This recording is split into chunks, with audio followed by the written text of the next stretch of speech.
एक रहस्य भरी हवेली। भारत के एक गांव के बीच एक पुरानी हवेली थी जो कई साल पहले बनाई गई थी।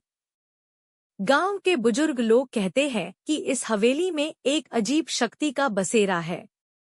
वहां पहले एक महिला की आत्मा चक्कर लगाती थी जो कभी इंसाफ नहीं पाई थी। एक दिन एक नौजवान पत्रकार अन्निका, जो अपने तेज दिमाग और जुनून के लिए मशहूर थी, उस हवेली की कहानी जानने निकली। लोगों ने उससे रोका, लेकिन अपनी क्यूरियोसिटी के कारण अन्निका अपना कैमरा और किताबें लेकर वहां जा पहुंची। पुरानी लकड़ी के दरवाजे की ची, हवेली की सन्नाटा और हवा की सर्दी ने उसका दिल धड़कने पे मजबूर कर दिया। लेकिन उसने अपना हौसला बनाए रखा और आगे बढ़ गई। जब अन्निका हवेली के अंदर गई तो उसने एक पुराने कमरे में एक छोटा दरवाजा देखा। उस कमरे के दीवारों पर पुरानी नक्काशी थी, लेकिन एक अनोखा निशान उसकी नजर में आया। ये निशान उसने किसी पुराने ग्रंथ में देखा था, एक मैनहूस जादू का प्रतीक। जब अन्निका आगे जाने की कोशिश कर रही थी, तभी अजीब हादसे होने लगे।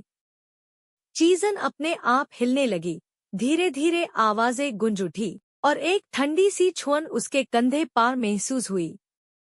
उसने समझा कि वो अकेली नहीं थी, कोई उस पर नजर रखे हुआ था।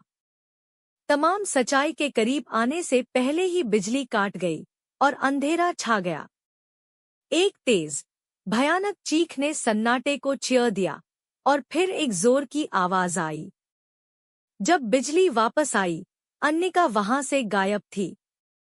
उस रात के बाद लोग बस अंदाजे लगाते रहे।